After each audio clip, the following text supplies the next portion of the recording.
अस्सलाम वालेकुम रहमतुल्लाहि व बरकातुहू।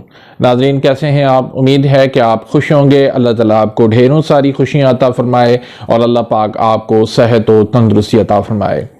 नाज़रीन, आज हम एक नए टॉपिक के साथ, एक नए नुस्खे के साथ हाज़िर खिदमत हैं। आज का जो हमारा टॉपिक है वो है ताकत का ख़जाना फूल मखाना।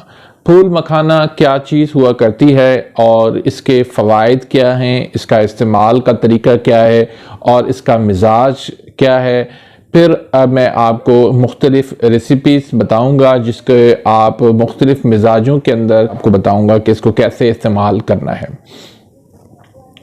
नाज़रीन, बहुत सारे लोग इसको खाते हैं, इस्तेमाल करते हैं, लेकिन दुरुस्त तरीके से इस्तेमाल न करने से इसके फ़वाइद जो है वो हासिल नहीं हो पाते। तो आज मैं आपको इंशाल्लाह इसके मुख्तलिफ़ तरीक़ों से इस्तेमाल करना आपको मैं आज इंशाल्लाह बताऊंगा और इसके फ़वाइद भी आपको अच्छी तरह से आपको बताऊंगा और इसके फ़वाइद भी आज मैं इस वीडियो में आपको बताने वाला हूं। नाज़रीन, किसी ज़माने के अंदर फूल मखाना हमारी ग़िज़ा में शामिल हुआ करता था। हमारे बुज़ुर्ग जो है इसको बहुत ज़्यादा इस्तेमाल किया करते थे। हमारी पूरी अम्माएँ जो है वो भी कसरत से घर के अंदर इसको बच्चों में अक्सर इस्तेमाल करवा लिया करती थीं। फिर औरतें जो हामला होती हैं, हमल के बाद उनकी जो वीकनेस होती है, कमज़ोरी होती है, तो उसके अंदर भी इसको जो है वो इस्तेमाल करवाया जाता था। लेकिन आहिस्ता आहिस्ता हमारी ग़िज़ा में से ये चीज़ निकल गई और फिर फास्ट फूड, पिज़्ज़ा और इस तरह की जो है ना चीज़ों ने जगह ले ली, जिसकी वजह से सेहत की जगह बीमारियों ने ले ली। नाज़रीन, ये बहुत ज़बरदस्त चीज़ है, बहुत ही ज़बरदस्त चीज़ है। ताकत का एक समझे कि ख़जाना है। इसमें मैग्नीशियम है, कैल्शियम है, पोटाशियम है, आयरन है, विटामिन डी है, सोडियम है, मल्टी विटामिन्स है, हाई प्रोटीन इसमें शामिल होती है। इसलिए हमारे बुजुर्ग इसके बारे में कहा करते थे कि ताकत का ख़जाना फूल मखाना। बिल्कुल सही कहते थे। फूल मखाने की बहुत सारी रेसिपीज़ आपको मुख्तलिफ वीडियोस में मिलेंगी, लेकिन किसी के लिए कौन सी तरीका इस्तेमाल वो दुरुस्त है ये आपको कोई नहीं बताता। तो आज की इस वीडियो में मैं आपको ऐसी रेसिपीज़ बताऊंगा जो वाक़ईतन कमाल की हैं और उसको कौन कौन इस्तेमाल कर सकता है ये भी मैं आपको आज बताने वाला हूं। फूल मखाना नाज़रीन छोटे बच्चों से लेकर बड़ी उम्र वालों के लिए बहुत ज़्यादा फ़ायदेमंद है और बजाय इसके कि आप मल्टी विटामिन्स के नाम पर मुख्तलिफ मेडिसिन लें और उसकी जगह ये रेसिपीज़ आपके लिए बहुत ज़्यादा फ़ायदेमंद है। और मज़े की बात यह है कि इसका फिर कोई भी साइड इफ़ेक्ट भी नहीं है। तो आपका जो मिजाज है उस मुताबिक मैं आपको रेसिपीज़ बताऊंगा कि आपको इसको किस तरह इस्तेमाल करना है। तो उससे पहले अगर आपने मेरे चैनल को सब्सक्राइब नहीं किया तो प्लीज़ सब्सक्राइब कर दीजिए, बेल आइकन घंटी के निशान को प्रेस कर दीजिए ताकि मेरी हर आने वाली लेटेस्ट वीडियो का नोटिफिकेशन आप तक पहुंच जाए और आप मेरी वीडियो से मुस्तफ़ीद होते रहें। इसी तरह वीडियो को अगर लाइक नहीं किया तो प्लीज़ लाइक कर दीजिए और वीडियो अगर पसंद आती है तो इसको आगे शेयर भी ज़रूर कर दीजिएगा ताकि किसी का इसमें फ़ायदा हो जाए। तो नाज़रीन, अगर आपके बाल खुश्क हैं, टूटते हैं, स्किन ड्राई है, चेहरे की झुर्रियों से परेशान हैं, बढ़ती हुई उम्र के असरात हैं, वज़न नहीं बढ़ रहा, चक्कर आना, ब्लड प्रेशर का होना,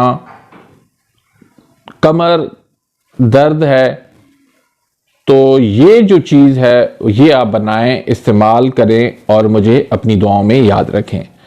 तो आपने करना क्या है कि आपने नीम गर्म दूध में आधी प्याली फूल मखाना जो भुनी हुई हो वो डाल लें। भुनी हुई किस तरह आपने करनी है कि फूल मखाना आपने लेकर उसको तवे पे थोड़ा सा हल्का फ्राई कर लेना, थोड़ा ब्राउन हो जाए तो बस आप उतार दें। ये भुनी हुई फूल मखाना है। तो नीम गर्म दूध में आपने आधी प्याली फूल मखाना डालकर 10 मिनट के लिए आग पर रख दें। अब इसमें आपने अगर गुड़ डालना है तो वो पहले डालना है, अगर शहद डालना है तो उसको बाद में आप 1 या 2 चम्मच हस्बे जायका वो आप शहद मिला के तैयार हो जाएगा। 3 माह तक आप इसको इस्तेमाल करें, आपके जो मसाइल हैं इंशाल्लाह आपके मसाइल दूर हो जाएंगे।